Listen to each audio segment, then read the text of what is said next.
झारखंड में कल किस चिट्ठी ने विभागों का, मंत्रालयों का बंटवारा रुकवा दिया था और आज जब बंटवारे हुए हैं तो किसके हिस्से कौन सा मलाईदार विभाग आया है कांग्रेस, जेएमएम और आरजेडी के, इस पर चर्चा करेंगे। साथ ही बिहार चलेंगे और बिहार में तेजस्वी यादव किस नई टेक्निक से, किस नई रणनीति से एनडीए को पिछाड़ने का दावा कर रहे हैं, दमखम रख रहे हैं, इसके बारे में चर्चा करेंगे। चर्चा करने के लिए हमारे साथ होंगे हमारे वरिष्ठ साथी पंकज जी। पंकज जी, झारखंड में सरकार बन चुकी है और अब मंत्रालय भी बढ़ चुके हैं, मगर कल एक चिट्ठी की बड़ी चर्चा रही और वो चिट्ठी बताई जाती है केसी वेणुगोपाल की थी, जो कि महासचिव हैं कांग्रेस पार्टी के। क्या था उस चिट्ठी में? क्या ये जो कयास लगाए जा रहे हैं कि उस चिट्ठी की वजह से मंत्रालयों का बंटवारा एक दिन लेट हो गया, क्या कहानी है इसकी? देखिए, केसी वेणुगोपाल की चिट्ठी बड़ी जोर से वायरल हुई और वायरल होने के बाद उसमें ये बताया गया कि भाई हमारे जो 4 लोग हैं जिनको मंत्री बनाया जाना है उनको अमुक अमुक डिपार्टमेंट आप दे दीजिए। और ये चिट्ठी जब वायरल हुई तो इसकी चर्चा बहुत होने लगी कि किस तरीके से कांग्रेस के महासचिव जो है वो हेमंत सोरेन से कह रहे हैं कि हमको ये विभाग चाहिए और इस मंत्री को ये विभाग चाहिए। जो चिट्ठी वायरल हुई है उसमें राधा कृष्ण किशोर, जो कि बड़े ही सीनियर मेंबर हैं, अलग अलग पार्टी से विधायक भी बने हैं, जेडीयू से भी चुने गए हैं, आजसू से भी चुनाव लड़े हैं, कांग्रेस से भी चुनाव लड़ते थे, फिर अभी कांग्रेस से जीत करके आए हैं, तो इनका बहुत तजुर्बा है। इनके लिए कहा गया था कि आप इनको वित्त दीजिए, योजना दीजिए, कमर्शियल टैक्स दीजिए और department of food public distribution and consumer affairs दीजिए। तो आपको बता दें, जो अभी फिलहाल चेंज हुआ है, वित्त तो इनको मिला है, वाणिज्य इनको मिला है, योजना भी मिला है और विकास भी मिला है, लेकिन संसदीय कार्य मंत्री भी बनाया गया है। क्योंकि ये बहुत ज़्यादा अनुभवी हैं तो इनको संसदीय कार्य मंत्री बनाया गया है। तो दूसरा नाम जो है वो दीपिका पांडे सिंह का है। दीपिका पांडे सिंह वो चेहरा है जो कि आप कह लीजिए इकलौती अपर कास्ट चेहरा है, पर इनकी शादी ओबीसी से हुई है। अच्छा। तो चूंकि एक सवाल कल उठा था कि एक भी अपर कास्ट से मंत्री नहीं बन रहा है, तो कांग्रेस के पास ये जवाब है कि ये अपर कास्ट है और इनकी शादी जो है ओबीसी में हुई है, तो इसलिए इनको अपर कास्ट में भी इंक्लूड किया जाना चाहिए और ओबीसी में भी इंक्लूड किया जाना चाहिए। तो इनको लेकर के केसी वेणुगोपाल की जो चिट्ठी वायरल हुई, उनके नाम की जो चिट्ठी वायरल हुई सोशल मीडिया पे, तो इनको लेकर के जो डिपार्टमेंट मांगा गया था, हेल्थ, फैमिली वेलफेयर और डिपार्टमेंट ऑफ पार्लियामेंट्री अफेयर्स। अच्छा। लेकिन दीपिका सिंह पांडे को हेल्थ नहीं मिला, आपको बता दें। मिला क्या? और क्या कहते हैं, पार्लियामेंट्री अफेयर्स तो राधा कृष्ण किशोर को मिल गया, लेकिन दीपिका पांडे को मिला क्या? तो ग्रामीण विकास मिला। तो इस बात को जान लीजिए। और इसमें जो ग्रामीण विकास का जहां तक सवाल है, तो इरफान अंसारी के लिए मांगा गया था rural development, rural work and Panchayati Raj. तो आपको यह बता दें कि इरफान अंसारी को स्वास्थ्य परिवार कल्याण मिल गया है। स्वैप हो गया है। हाँ, स्वैप हो गया। तो इरफान अंसारी बड़े बड़बोले मंत्री हैं, इन पे 95 केस दर्ज है। अच्छा। और 2 तो आपराधिक मुकदमे भी दर्ज हैं। ये बहुत ज्यादा चर्चा में हाल में इधर भी आए थे जब उन्होंने सीता सोरेन के खिलाफ कुछ अभद्र टिप्पणी कर दी थी। सीता सोरेन ने इस मामले को शेड्यूल ट्राइब्स ट्रिब्यूनल में उठाया था और उसके बाद इरफान अंसारी को वहां जाकर के माफी मांगनी पड़ी थी। तो ये अपने बड़बोलेपन की वजह से लगातार चर्चा में रहे हैं, लेकिन इरफान अंसारी को मंत्री बनाया गया है, जामताड़ा से जीते हैं। और शिबू सोरेन की जो बड़ी बहू हैं सीता सोरेन, उनको इन्होंने हराया है। तो इरफान अंसारी काफी कद्दावर नेता माने जाते हैं, चर्चित भी रहते हैं, अपने बड़बोलेपन की वजह से जाने भी जाते हैं और हमेशा झारखंड की राजनीति में चर्चित रहे। जहां तक सवाल है कि आप देखेंगे तो शिल्पी नेहा तिर्की ये यंगेस्ट मिनिस्टर हैं, क्योंकि राधा कृष्ण किशोर जहां मोस्ट सीनियर मिनिस्टर हैं, तो शिल्पी नेहा तिर्की यंगेस्ट मिनिस्टर हैं और इनको कृषि और पशुपालन मिला। तो समझ लीजिए कि कांग्रेस के खेमे से 4 मंत्री बने हैं, राधा कृष्ण किशोर, इरफान अंसारी, शिल्पी नेहा तिर्की और दीपिका पांडे सिंह। तो ये 4 मंत्री कांग्रेस के खेमे से बने हैं। हेमंत सोरेन ने अपने पास गृह भी रखा है, कार्मिक भी रखा है, पथ निर्माण भी रखा है और भवन निर्माण भी रखा है। देखिए, गृह विभाग बहुत इंपॉर्टेंट बिल्कुल। और कल हम लोग चर्चा भी कर रहे थे कि महाराष्ट्र में भी इस मसले पर बड़ी डिमांड थी, बड़ी एकनाथ डिमांड शिंदे थी एकदम कि डटे गृह हुए थे, विभाग जी चाहिए। हाँ हमें चाहिए। तो गृह विभाग को लेकर के मामला फंस रहा था। अब देखिए वहां पर जो एलोकेशन होता है तो क्या होता है, पर मुझे नहीं लगता कि देवेंद्र फडणवीस गृह विभाग देंगे। जैसे बिहार में भी आप देखिए तो नीतीश कुमार गृह विभाग अपने पास ही रखे हुए हैं, उन्होंने किसी को दिया नहीं है। जबकि जब आरजेडी के साथ सरकार बन रही थी तो इसकी बड़ी चर्चा थी कि आरजेडी गृह विभाग लेकर के मानेगी, लेकिन ऐसा हो नहीं पाया, नीतीश कुमार ने अपने पास ही रखा। अब देखिए दीपक बिरुआ को भी बहुत इंपॉर्टेंट मिनिस्ट्री मिला है, राजस्व निबंधन, भूमि सुधार और परिवहन। साथ ही साथ चमरा लिंडा अनुसूचित जाति जनजाति पिछड़ा वर्ग कल्याण के मंत्री होंगे। और जहां तक योगेंद्र प्रसाद, तो पेयजल और स्वच्छता, योगेंद्र प्रसाद कुर्मी जाति से आते हैं, चूंकि कुर्मी जाति की अच्छी संख्या है झारखंड में, तो इनको अपने साथ लाया गया है और ये माना जाता है कि ये हेमंत सोरेन के बेहद करीबी हैं, तो इनको इसलिए मंत्रिमंडल में जगह दिया गया है। आप देखिए सुदीप्त कुमार नगर विकास एवं आवास इनको मिला है और हफीजुल हसन जो कि मधुपुर से हैं उनको जल संसाधन मिला है।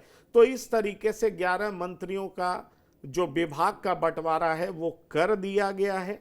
जो कल होना था वो आज इसलिए हुआ क्योंकि एक चिट्ठी वायरल हो गई और वो कहा गया कि ये चिट्ठी जो सोशल मीडिया पे चल रही है वो केसी वेणुगोपाल द्वारा लिखी गई है और इस तरीके से बड़ी इसकी चर्चा हो गई। और उसमें जो मांग है कि हमारे अमुक अमुक विधायक को ये मंत्री दीजिए, ये मंत्रालय दीजिए, वैसा लगभग हुआ नहीं है, कुछ स्वैपिंग हुआ है, लेकिन उस वजह से कल टल गया और आज मंत्रालय बट गया, विभाग बट गया और ये सब हेमंत सोरेन के कैबिनेट के मंत्री हैं और उनका जो विभाग है वो हमने आपको बता दिया।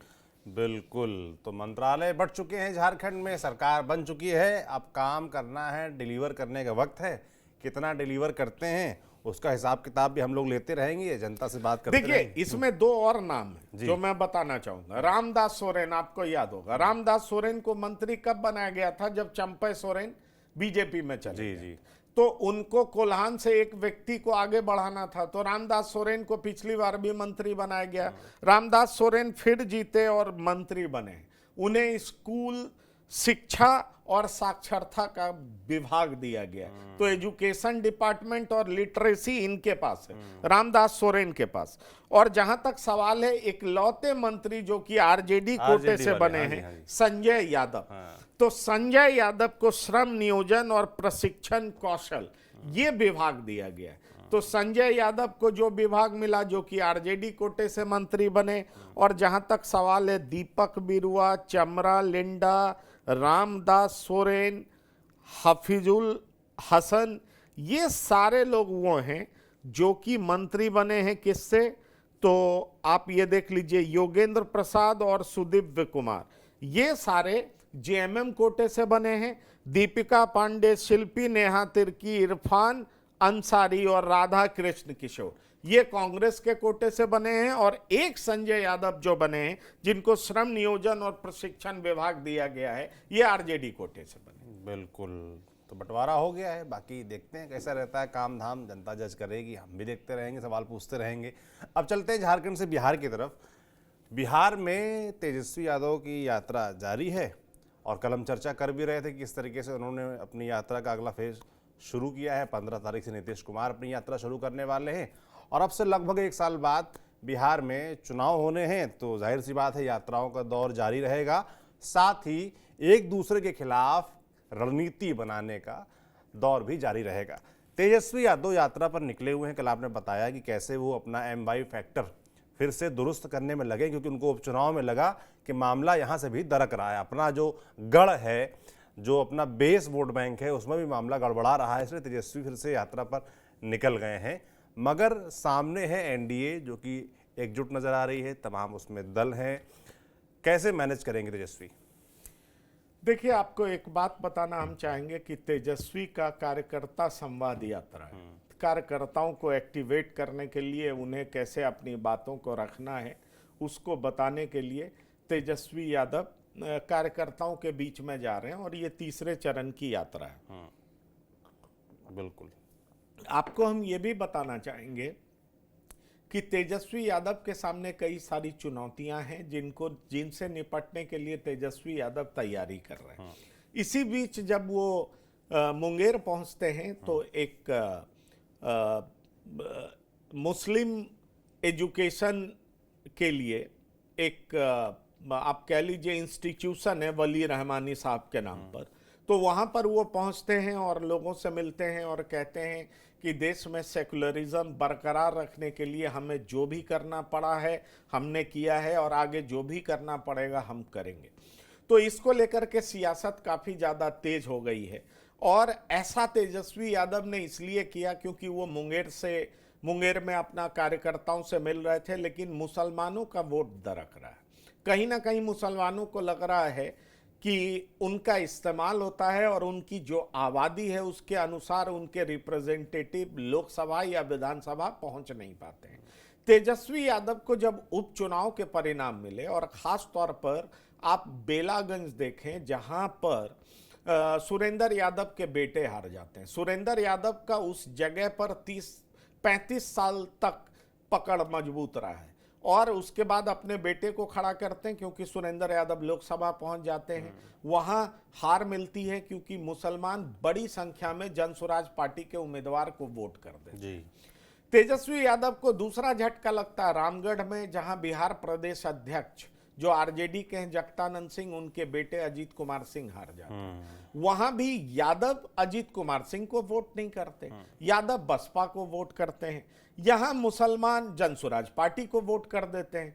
बेलागंज में आरजेडी के पक्ष में कैंपेन करने लालू प्रसाद उतरे, बेलागंज में कैंपेन करने ओसामा उतरे जो कि मोहम्मद शहाबुद्दीन के बेटे हैं। अब देखिए, जब ये दोनों नेता उतरते हैं तो उम्मीद ये की जा रही थी कि मुस्लिम के वोटों का बंटवारा कम से कम बेलागंज में नहीं हो। लालू प्रसाद बीमार हैं, उतने एक्टिव नहीं है कि वो हर जगह कैंपेन करने जाए। लोकसभा चुनाव में भी अपनी 2 बेटियों के अलावा वो कहीं नहीं गए, लेकिन इस चुनाव में वो गए। उपचुनाव था, बेलागंज में गए, फिर भी हार हो गए। तो कहीं ना कहीं आरजेडी कैंप में ये मैसेज है कि अरे हम A to Z की पार्टी बनाने चले हैं, लेकिन हमारा आधार वोट बैंक ही खिसक रहा है, यादव खिसक रहे हैं, कहीं मुसलमान खिसक रहे हैं, इसलिए हमको अपना आधार वोट बैंक तो इंटैक्ट रखना है। और आधार वोट बैंक मतलब 30%, यह आरजेडी को बहुत ताकतवर बनाता है और उसमें कुछ एड ऑन हो जाता है तो आरजेडी बेहतर परफॉर्म करती है।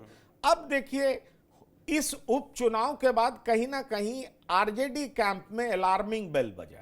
इसलिए जब तेजस्वी जाते हैं तो वो कहते हैं मुस्लिम के इंस्टीट्यूशन में तमाम लोग वहां पर मौजूद होंगे, जो प्रबुद्ध लोग हैं वो पहुंचे होंगे, कुछ कार्यकर्ता पहुंचे। वहां पर उन्होंने कहा कि मुस्लिम्स के कॉज के लिए मैं हमेशा खड़ा रहा हूं, मेरी पार्टी खड़ी रही है, आगे भी खड़ी रहेगी। और वक्फ संशोधन बिल पे नीतीश कुमार क्यों ऐसा बिहेव कर रहे हैं, इसको लेकर के उन्होंने नीतीश कुमार को ललकारा भी है।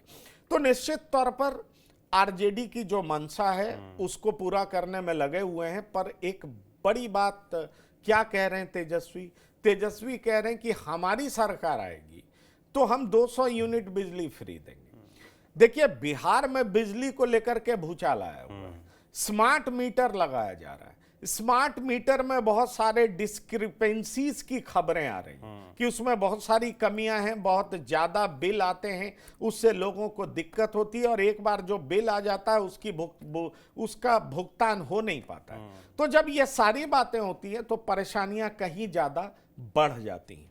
इसलिए होता क्या है कि ये तेजस्वी यादव को लग रहा है कि ये बेहतर मुद्दा है, इसको क्यों नहीं कैपिटलाइज किया जाए, इससे हमें जाति से इतर भी वोट मिल सकता है, किसान बड़ी संख्या में वोट कर सकते हैं, युवा बड़ी संख्या में वोट कर सकते हैं। और आपको हम बता दें कि ये मुद्दा चूंकि घर घर का मुद्दा है, बिजली से कितने लोग परेशान हैं, उनके इन्फ्लेटेड बिल्स आ रहे हैं, बढ़ कर के आ रहे हैं, तो उससे कैसे निपटा जाया जाए, उसके लिए उन्होंने एक तरकीब निकाला है। तो वहां एक बड़ी जोर चर्चा चल रही है कि क्या तेजस्वी यादव जो है अरविंद केजरीवाल की राह पर निकल पड़े, क्योंकि 200 यूनिट बिजली फ्री, आप समझिए इसका मतलब क्या है।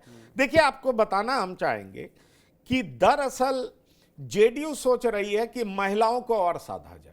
48% जहां पर महिलाएं हैं उनको कैसे साधा जाए, इसके लिए बहुत ज्यादा प्रयास जेडीयू की तरफ से किया गया है, किया जाता रहा है और आगे किया जा सकता है। उसमें क्या कुछ किया जा सकता है, तो देखिए, जितना विमेन संगठन है, महिलाओं का जो संगठन है, जैसे जीविका है, सेल्फ हेल्प ग्रुप्स हैं, उन सब के कुछ लोन्स हैं जिनको सरकार माफ कर सकती है।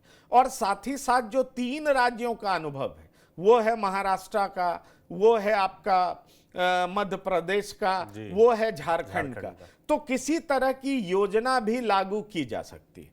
अब आरजेडी एक बात बहुत जोरदार तरीके से उठा रही है, क्योंकि नीतीश कुमार की यात्रा होने वाली है, उसमें 200 करोड़ से ज्यादा का बजट बना है जो यात्रा नीतीश कुमार करेंगे। अब आरजेडी कह रही है कि इतने बड़े बजट का करना क्या है, क्यों नीतीश कुमार अपनी यात्रा पे इतना बड़ा बजट खर्च कर रहे हैं। यहां तक कि आरजेडी के जो प्रमुख मेन प्रवक्ता हैं शक्ति यादव, वो तो यहां तक कह रहे हैं कि क्या ये सृजन घोटाले का पैसा है जो 1500 करोड़ सृजन घोटाला हुआ है। अब ये देखिए, अजीबोगरीब स्थिति है, चाहे आरजेडी है चाहे बीजेपी है। जब बीजेपी साथ रहती है ये मुद्दा उठता नहीं है, जब आरजेडी साथ रहती है तो नीतीश कुमार बहुत अनुभवी, बहुत कॉम्पिटेंट, पाक साफ क्लीन सब हो जाते हैं, और जैसे ही ये लोग विपक्ष में जाते हैं नीतीश कुमार पर कई तरह के घोटालों का आरोप भी लगता है। तो ये पॉलिटिक्स है और पॉलिटिक्स में ऐसा होना बड़ा नेचुरल है। लेकिन आपको हम ये बताएं कि ये जो 200 करोड़ से ज्यादा खर्च करेंगे उसको लेकर के आरजेडी सवाल उठा रही है। साथ ही साथ वक्फ संशोधन बिल पर सवाल उठा रही है। वक्फ संशोधन बिल पे जेडीयू का स्टैंड जो शुरू में दिखा था वो अब स्टैंड दिखाई नहीं पड़ रहा है। जेडीयू कहीं ना कहीं साइलेंट है। अभी कार्यकारी अध्यक्ष संजय झा मिले थे मुसलमानों के एक संगठन से, जमीयत उलेमा से, तो उन्होंने ये पूछा था कि वक्फ संशोधन बिल के कौन से मुद्दे पर आपकी असहमति है, आप हमें बताइए, हम जेपीसी में ये मुद्दा उठाएंगे, हम संसद में ये मुद्दा उठाएंगे। तो दरअसल ये कहने का साफ मतलब है कि कहीं ना कहीं उनका स्टैंड जो शुरुआत में था, जो ललन सिंह लोकसभा में बोल रहे थे, उस स्टैंड को अगर आप देखें और अब जो जेडीयू बोल रही है तो कहीं ना कहीं वो डाइल्यूट हुआ है। पर जेडीयू करेगी क्या, इसको लेकर के लगातार दबाव बनाया जा रहा है और जेडीयू इस मुद्दे पर साइलेंट है। तो मुसलमानों को अपने तरफ खींचना, कार्यकर्ताओं को एक्टिवेट करना, बिजली को लेकर के जो कई सारे बिल्स आ रहे हैं जिसका अमाउंट बहुत ज्यादा हो रहा है, तो लोगों का ये कंसर्न है, उसको एड्रेस करने का प्रयास तेजस्वी यादव जोरदार तरीके से कर रहे हैं। और आज पटना की सड़कों पर बीपीएससी के स्टूडेंट्स ने धरना प्रदर्शन किया। उनका कहना था कि जिस आप इतने तरह के पेपर्स बनाते हैं, तो जो पेपर्स बनाते हैं वो एक पेपर क्यों नहीं हो। तेजस्वी यादव ने भी आवाज उठाई थी, आज लोग सड़क पर आ गए। आपको याद होगा इलाहाबाद में भी इसको लेकर के प्रदर्शन हो चुके हैं। तो आज जो छात्र हैं जो इसके लिए प्रिपरेशन करते हैं उन पर लाठी चार्ज किया गया। तो इस मुद्दे को भी खाद पानी देने का काम तेजस्वी यादव कर रहा है। देखिए, आने वाला समय चुनाव का है, 2025 में चुनाव होना है। जेडीयू भी हर हालत में सत्ता रिटेन करना चाहेगी। उपचुनाव का परिणाम एनडीए के लिए काफी उत्साहवर्धक है। ऐसे में एनडीए और कुछ ऐसे मुद्दे लाएगी, कुछ और ऐसी योजना लाएगी जिससे से ज्यादा वोटों को जोड़ा जा सके। और दूसरी तरफ जो आरजेडी के नेता हैं वो ऐसा प्रयास करेंगे जिससे एनडीए के वोट में वो सेंधमारी कर सकें। अब सवाल उठता है कि जनसुराज किसके वोट में ज्यादा सेंधमारी करेगी, वो भी एक प्लेयर है, उसको लेकर के भी कहीं ना कहीं आरजेडी सकते में है। कल जो सुधाकर सिंह हैं बक्सर से एमपी हैं, उन्होंने बड़ा साफ तौर पर कहा कि जनसुराज जो है बीजेपी और जेडीयू को फायदे पहुंचाने के लिए राजनीति में ये पार्टी उतरी है। जी। तो इस तरह की बयानबाजी चलती रहेगी। तेजस्वी यादव अपने कार्यकर्ताओं को एक्टिवेट करने निकले हैं और फिर मीडिया को एड्रेस करते हैं, तो जो ज्वलंत मुद्दे हैं उसको उठाने का प्रयास कर रहे हैं और वोटर्स को साधने का प्रयास कर रहे हैं। और जो 200 यूनिट बिजली है, वक्फ संशोधन बिल है, इन सब मुद्दों पर बीपीएससी छात्रों के लिए पेपर एक जैसा हो, अलग अलग तरह का पेपर ना हो, तो इन सब मुद्दों को तेजस्वी यादव उठा करके चाहते हैं कि एनडीए को कैसे आने वाले चुनाव में धाराशाही किया जा सके। बिल्कुल, तो बड़े मुद्दे उन पर ध्यान केंद्रित कर रखा है तेजस्वी यादव ने, चाहे बीपीएससी छात्रों का मुद्दा हो, चाहे बिजली बिल का मुद्दा हो, बिजली मीटर का मुद्दा हो, या महिलाएं जिन पर नीतीश कुमार नजरें गड़ाए बैठे हैं। तो देखने वाला होगा कि रणनीति कितनी काम आती है। धीमे धीमे वक्त गुजरेगा, चुनाव करीब आएगा और ऐसी रणनीतियां आती रहेंगी और हम आप तक यूं ही पहुंचाते रहेंगे। आपको ये बातचीत कैसी लगी हमें कमेंट बॉक्स में लिखकर जरूर बताएं। देखते रहिए TV9 डिजिटल। शुक्रिया।